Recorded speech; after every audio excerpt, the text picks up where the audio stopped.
Welcome to another episode of Strictly Business Unscripted. I'm your host, Keandra Jones. This podcast educates, ignites inspiration, fosters encouragement, and paves the way for growth among small businesses and the overall Oak Cliff community. But first, I'd like to thank our sponsors, Dallas Zoo, Home Care Network, and ServPro. Thank you for your support.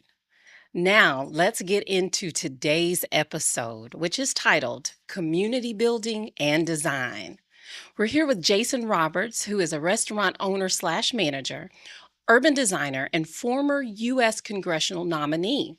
He owns 5 restaurants, including Oddfellows, Revelers Hall, Jaquval Brewing, I can't say that, Trades Deli, and Frenchmen All.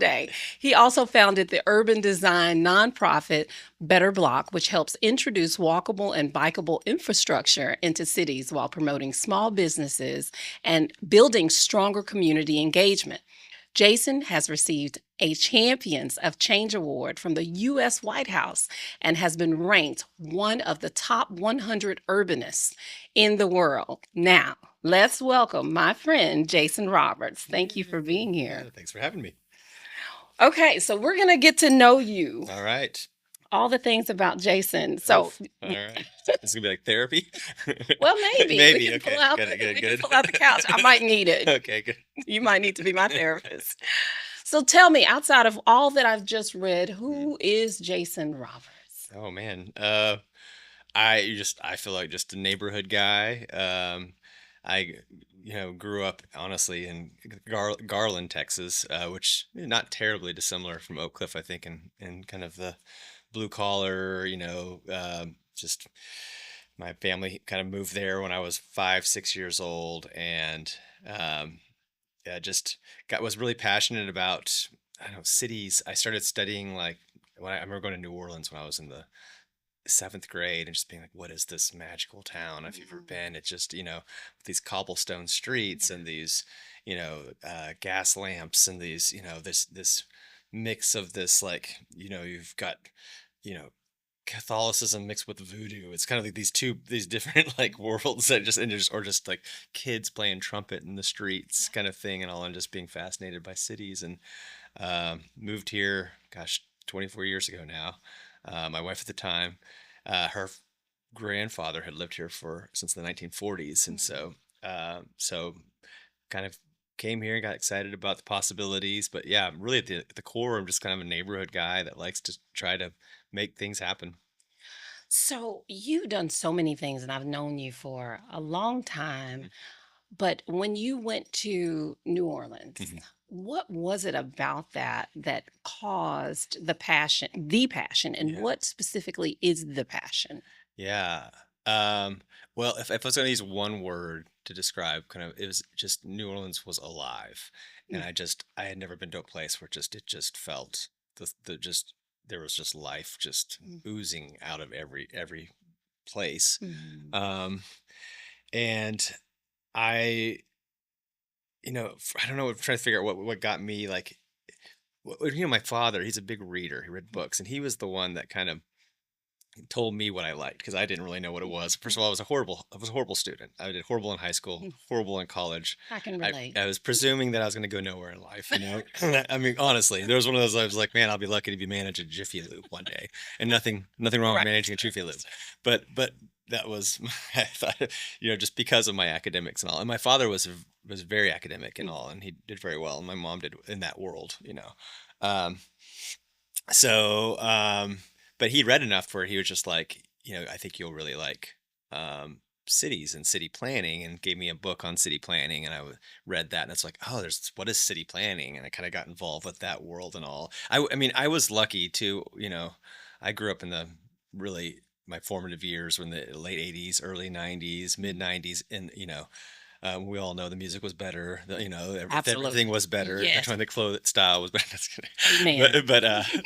But we, it was a very, that was when the internet was being birthed and all. And so I got a job like building websites, because I had a rock band. I played in bands, and I was able to kind of fortunately ride a little bit of a wave that allowed me to, not have to work at the Jiffy Lube, Right. and then and then get involved with civics. And that's where I think Oak Cliff Chamber of Commerce was one of the first organizations I got involved with, honestly. And it's when I moved to Oak Cliff, and that was, I remember thinking, I want to do something with cities. I want to give back to civic cities. I want to learn. I want to apply these ideas that I'm seeing around the world. Traveling was a big thing for me, and I always tell people like how it's so important to travel, to see the world and see the things that are out there, and come back to your community, like, and talk about ideas that you're seeing, because there's thousands of cities in the world, and there many of them are doing better things than we are better at certain things than we are, and we're better at certain things than they are, and it's great to kind of learn and apply those ideas if you can. Hmm.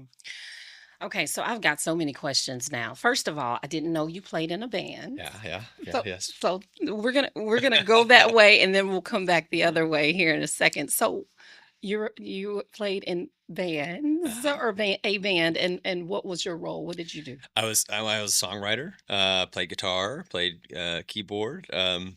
I probably played in 5 or 6 different bands, did a little bit of touring. I mean, we were never amounted to much. I mean, we were an indie rock band, probably in the vein of like what Nirvana would be, or if Nirvana and the Beatles met up.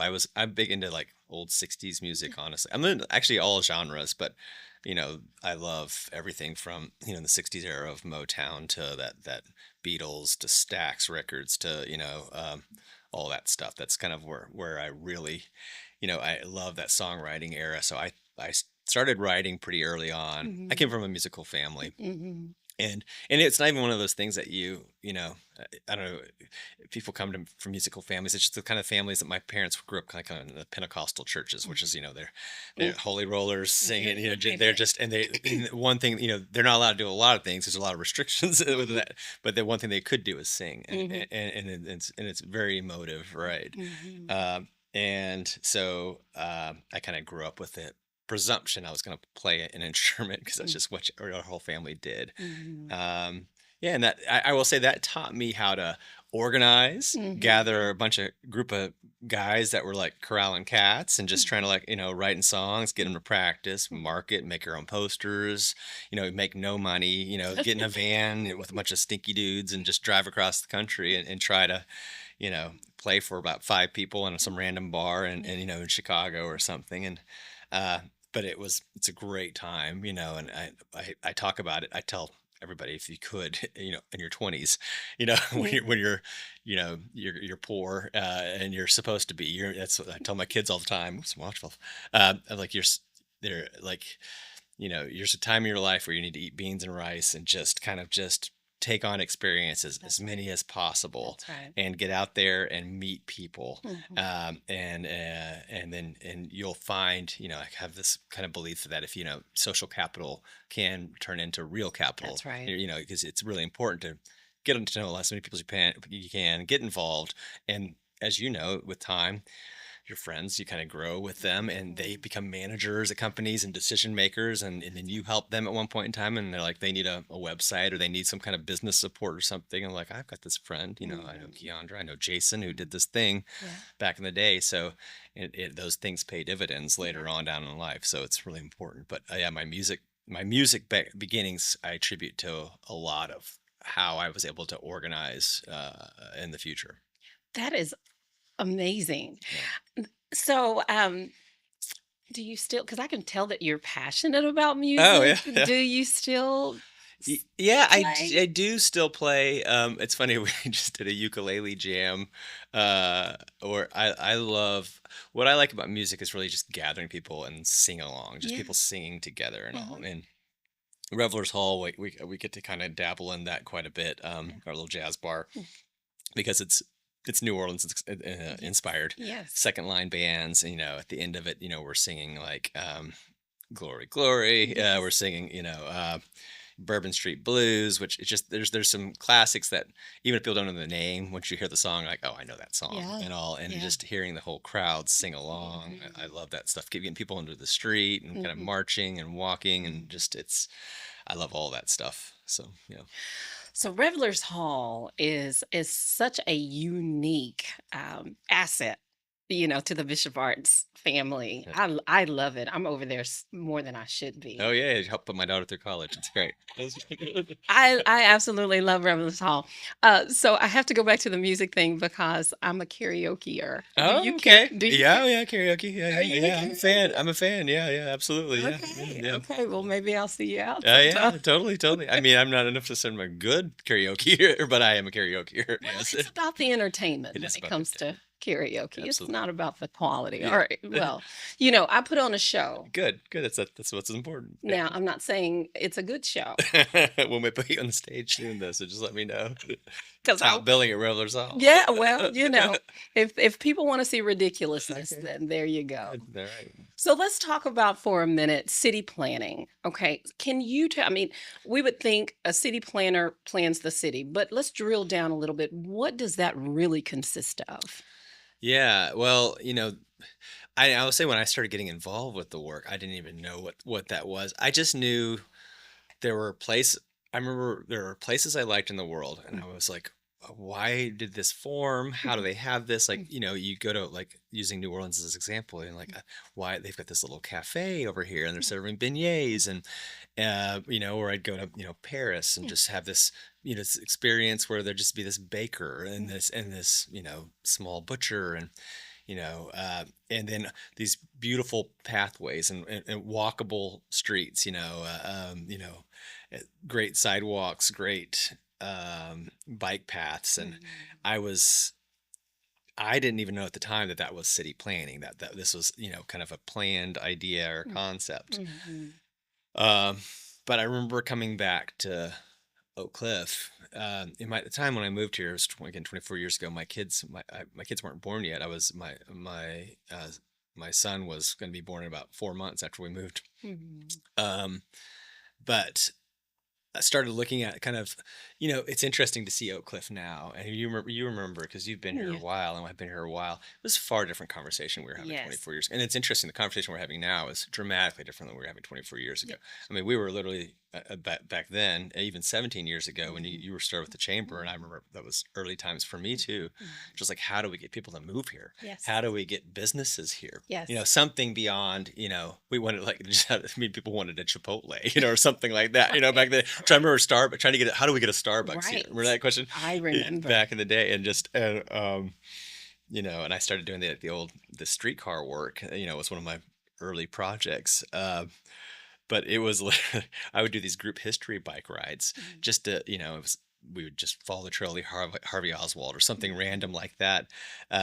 And, you know, part of that exercise was like just get people to come see Oak Cliff, Yeah. come here, visit the little businesses that we had. The Mhm. Genie's Bishop Grill back in the day, and we had the soda shop that used to be in Bishop Arts, and Mhm. I Mhm. think Eno's was just starting up, kind of Yeah. thing, and people would kind of like, what is this? What is this? We don't know this place, this area, and um, yeah, but that's kind of a. But I remember realizing at that time, like, because there were a lot of boarded up buildings back then, Yeah. and we don't have nearly as many now, which Yeah. is a great thing, right? And it actually has introduced a whole other set of concerns and issues that people have now. But back in the day, um, it would be like, well, I learned like, well, part of the reason this you can't have a coffee shop here. Like, why? It's like, well, because of the zoning. I'm like, well, what's zoning? Yeah. I'm like, well, that's how we break up our city into like Right. what industries can go in certain places, and I knew very little about any of that stuff, but I was learning and I was reading and applying these ideas. But my education came from going to cities like New Orleans, Mhm. and saying like, well, they have this beignet shop on the corner over here in this neighborhood. Why can't we have a beignet shop in the Right. corner in the neighborhood? It's just really why can't I have a bike lane for my kid to go to school, Right. and that's safe, as opposed to them riding on the street that feels a little wide and fast. And Mhm. but city planning, though, is kind of that, just looking at your cities and planning them out. How do the streets work? How do you, where do the schools lie? Where do the businesses exist? How do you get people to walk more, bike more, Mhm. and all of those things. Well, there's a couple of different things that I personally see and think about you, Okay. specifically bike lanes and, of course, the Uh-huh. streetcar. Yeah. Um, and so, talk to me about the whole streetcar, how it even happened, Yeah. where it started, the idea, the whole thing. So it was kind of it's a funny story. I was just looking at old maps of the neighborhood. And this is back in 2003 or 4, and started realizing like, oh, we had this old large streetcar network throughout Dallas, really. Mm-hmm. And as you drill down, you realize that a lot of like the cool little walkable areas we have in the city to this day were actually the old streetcar stops. Mm-hmm. So McKinney Avenue was a series of streetcar stops there. Lower Greenville, streetcar area and all. So what we had on Jefferson Boulevard, that's the streetcar ran there. Mm-hmm. And then, like most cities, they pulled their streetcars out in the 1950s. New Orleans was one of the few that kept theirs, which is illustrative, I think, of what happens if you keep it, and how that continues to help the neighborhood. But we pulled ours out, and so the downside on that was, well, like the Texas Theater is an example, because I used to head that up, back in the day, 2005, 6, with the help of Oak Cliff Chamber, but. We had 650 seats inside, but only 35 parking spaces. Well, that worked because of the streetcar. Right. So I started attending a lot of meetings. I joined the Lions Club, the Oak Cliff Chamber, and talked about like, let's bring the streetcar back. And, it was kind of laughed at because they're like, that's a crazy idea. And I was all about crazy idea. I was young, late 20s, early 30s. And I made a fake website called the Oak Cliff Transit Authority. And it was like, and I made it look official, and boards and newses and pictures of European trams on the front. And I had a member of the Oak Cliff Chamber reach out and said, we have an Oak Cliff Transit Authority. And I laughed, and I was like, well, I'm trying to promote this agency, this organization that's actually going to return the streetcar. And just, and he was, it was Louis Salcedo. Yeah. Who's a longtime member of the board, and Warren Rutherford. You remember Warren? Yeah, I do remember. I mean, we're going back here. I do. And so, and reached out to me and said, tell me about this and all. And then the Dallas Morning News did a story, and it was like titled, like, Dreaming of the Day the Streetcars Return. That's what Jason Roberts and other members of the recently formed Oak Cliff Transit Authority were hoping, but there were no other members. It was just me at the time. But Louis got involved, and, he's a civil engineer, passionate.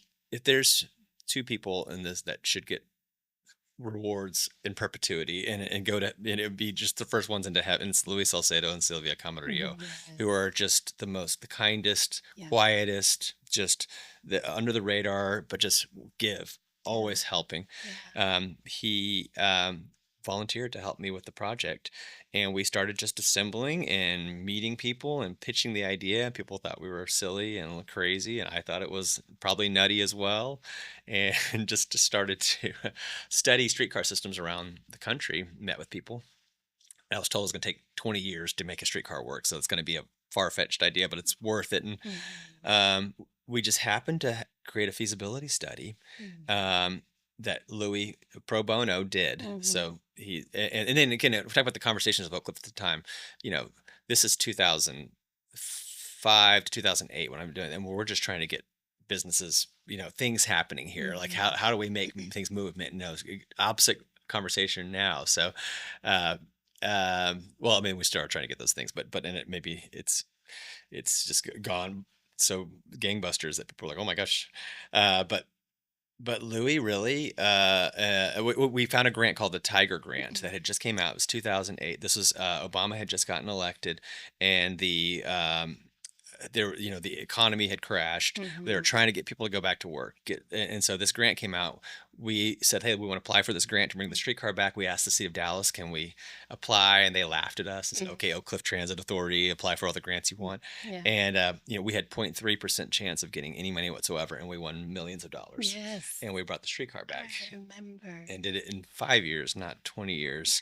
And there's all kinds of innovations that came out of that. Like we got it across the historic Houston Viaduct. And the only reason we were able to get past that, because that was going to be a roadblock for us because of the historic stance of the bridge. Like Louis and I found the blueprints that were 100 years old, and it showed that it was supposed to have a streetcar at some point in time in its future. And it showed cutouts of it back in the old 05 drawings or what have you. And so the state let us keep moving forward, and and it's been fascinating because it still hasn't completely done what it's supposed to. It was supposed to connect to the uptown trolley. So and we haven't but we weren't really building it at the time as much as a transportation tool. We obviously wanted that, but really as an economic development driver. That's right. And to get specifically to get buildings along Zang, because it's a wide street, right? So that's why your wide streets in cities are great for public transportation, and you want your density around your wide streets. Right. Um, and so, and it's done that. It's been amazing. I tell people like this, we never saw cranes, and all of a sudden we saw cranes That's right. happening in all these apartment complexes, Mhm. and again, that's why it's funny. The conversation now is a lot of people are not everyone's on board with kind of a greater density happening there, and I understand that, but it was at the time we were talking to Louis, like did y'all know that all this was going to happen? I was like, well, at the time we were hoping, yeah, we were hoping we'd get apartments Mhm. and things like Mhm. that. So it's kind of an interesting, you look at the corner like at Zhang and Davis, it's like it used to be where we parked our buses over Yeah. there. There's like 20 buses, and there was a Sonic gas station on the Yeah. other side, and there was an old Long John Silver's that kept shutting down and becoming three different businesses that would never like stick for more than, a year or two. And so, seeing what we have there now has been, that it's been amazing to Yeah. see that change. Yeah. Yeah. Yeah.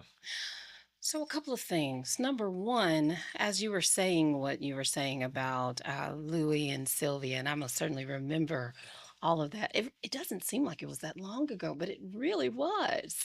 Yeah. I mean, that was a while ago. So, I had an idea. Mhm. Why don't you, at our upcoming Spotlighting the Cliff Awards, Mhm. give the Jason Roberts Award to Louis and I Sylvia? don't know if they should be giving the Louis and Sylvia award to somebody because they're the ones. But But it I'd was be happy to give them an award though. yeah. Are they up for an award? Or Just now, we can yes, just now we they can create this. are. Yeah. I mean, they deserve all the riches and all, and just I could go on and on, but they are those. I asked Louis at one time, like, why do you just do so much, and people Yeah. don't even know all the things you do, all the things you get involved in. Yeah. And he's just like, I heard President Carter speaking, and when he was young, and when Louis was in his 20s, and he just said it's important for people to give back to their communities, Yeah. and he really absorbed that Yeah. idea. Like, and there would be times whenever even their own company was struggling, Mhm. and Mhm. I would find out, uh I would be sitting in their office, and then a local person in the neighborhood, like Raphael and Chi or Mhm. something, who's been, elected official for quite a while here, Mhm. would reach out and say, like, I'd like to get a donation and all. And he'd like, okay, write a check for $500. And I don't know if they barely had $500 to Yeah. cover it, but Yeah. just, there's just like, that's just what we do. Yeah. Yeah. And I was like, wow, I am not worthy. I am not good enough. Like this, like that drives you to think like and they're not looking for any kind of Yeah. attention for that Yeah. or anything. And so there's a next level of folks in our community that, again, they deserve all the praise and awards. And And I remember those days because Sylvia and I were really close friends, and she would tell me, we're only making minimum wage mm, if we can afford to do that at the yeah. time. And so the amount of sacrifice for this community that those two Yeah. um, have made has been phenomenal. So I think we have a new award if Oh, you're good. if you're okay with that. Totally okay with that. Yes.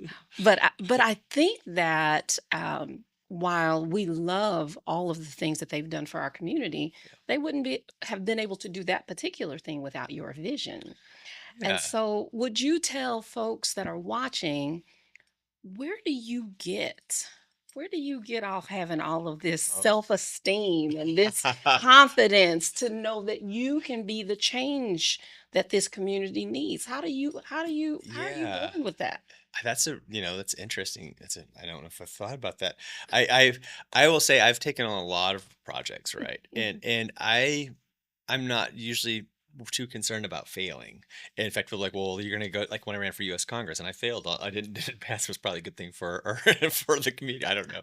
But I remember somebody reaching out like, are you like, if you're not gonna make it and if you fail, this will be so embarrassing and it'll be a setback for you. I was like, I don't think it's gonna be a setback. Like I think I'm gonna learn a lot. I'm gonna Yeah. meet all these people. I'm gonna discover things. Even with the streetcar, I even at the time I thought it was a pie in the sky idea. I was like, but I'm gonna meet, all my elected officials and state reps. I'm gonna get involved with the Oak Cliff Chamber of Commerce. I'm gonna understand these things. I'm gonna meet people doing streetcars in Portland, Oregon, and in Mhm. Kenosha, Wisconsin, or what have you. And Mhm. went to DC, got to lobby for those things. And so it was for me. It's more of the experience. I'm excited about the experience. Mhm. I like reviving old things. Like I said, like when I was with the Texas Theater, the 2006, I was the president, and because I tell people because I started showing up, and the board would just threw the keys at me because you find out when you show up and you say, hey, I want to help. Like everyone's like, "Oh, It's good, it's yours. yours. Yeah, it's yours. You got it." Like that's and that the kind of the dirty little secret I think about, and people don't realize this is like, you can actually have more agency for change than you realize in a community because you can show up to these nonprofits or Mhm. these groups Mhm. and take part, and so many people don't take That's right. part. That's Right. right. And they presume like, oh, some other is just making this happen and Yes. doing this to us. Yeah. It's just like, well, this could be you, That's right. and you could just, I remember going to an Oak Cliff Chamber meeting and, I was advocating for bicycle and streetcar stuff. And at the time, I think Bob Stimson may have been the president. Mhm. And he was like, hey, well, there's a position open for a bicycle pedestrian advisory committee for the city of Dallas. We need a representative from Oak Cliff from the chamber. Who wants to do it? And nobody raises their hand. Like, and it's a room of 20 people. I'm like, Yeah. I guess I'll do it. And so when you raise your hand and then now you're on this committee and then they're like, well, what do you guys want in Oak Cliff? Like, well, we want bike lanes or we Yeah. want a streetcar Yeah. at that point because nobody else. And so, I had a younger girl reach out to me as maybe a student, I think maybe getting her master's degree or something, and she's like, I wanted to know the past, the story on the streetcar, and she said, did the community, or younger people in the community, feel like they had agency to make the change and do those things? I was like, first of all, like everyone thought it was a crazy idea. Yeah. Like nobody even bought into the idea. Yeah. Second of all, nobody was showing up. So it's like, and you could ask, like, yeah, if the agency exists if you actually attend, Mhm. and going that next step further too, and this, I think intimately, it's like people will all show up to that first meeting, especially if there's something they're upset about. And there'll be Absolutely. 100 people come out, pitchforks, and like, oh, we need this. But to make things change, that first meeting is just to kind of be like, hey, we're upset. Yeah. Then there's going to be a second meeting, Mhm. and that needs to be like, okay, what are the options? What are the Yeah. changes and all? We heard you. Here's this. Yeah. Well, half the people show up to that meeting. Yeah.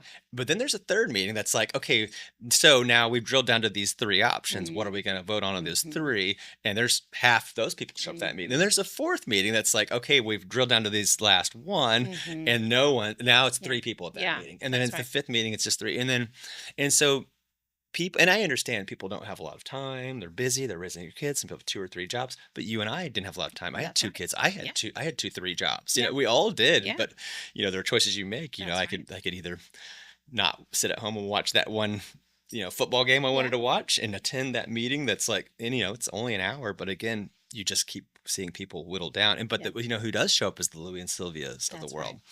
right. That's right. And you learn real fast. That's why I tell people just keep sticking around, keep Yeah. showing up. And someone had even told somebody else when they saw me doing my work, like he'll get the streetcar here. And I remember thinking like, how do they know this? And this is an older kind of guy that was at the city hall, and they're like, because he keeps showing up. Yeah. And I'm like, oh, interesting. It's like, and Mhm. I was not the smartest guy in the room. I was not the urban planning leader or anything like that. I was passionate. Yeah. And I saw streetcars in New Orleans, and Yeah. I was like, well, this keeps working. Why did we get rid of this? Yeah. So that's kind of it in a nutshell. And you could tell any young person, just like we have these stalwart, larger or older organizations that have been around for, I mean, Masons clubs. Well, they're basically an organizational framework, right? Mhm. And they have Mhm. people that keep showing up, and they want to make things happen. They may not be have the innovative ideas at this point, but they might be the people that are keeping the coals on the fire and keeping this thing going. And you give them a good idea, like, oh, cool, and I'm going to help you move that train forward, right? And Mhm. also, it's really important to plug into these groups. Mhm. Yeah. So, Jason, clearly you've done a lot of work in our community. You've seen a lot of things, and we're grateful Mhm. for your trips to New Orleans. Oh, thank you. We're, Me we're, too. we're very, very grateful for the natural confidence that you have. Because I'm here to tell you, we work with young people, Uh, and they don't just come here feeling as though they can be or that they can cause change. yeah. And the fact that you go into situations not being afraid of the potential failure, Yeah. that speaks volumes.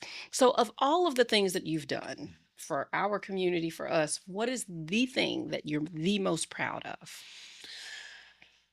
Oh my gosh. That's a good question because there has been so many things. There's a little project I did that if well, Better Block it was a big thing for me. That doing that project, that's a nonprofit that's grown. The streetcar is really probably the one that just warms my heart every time I see it.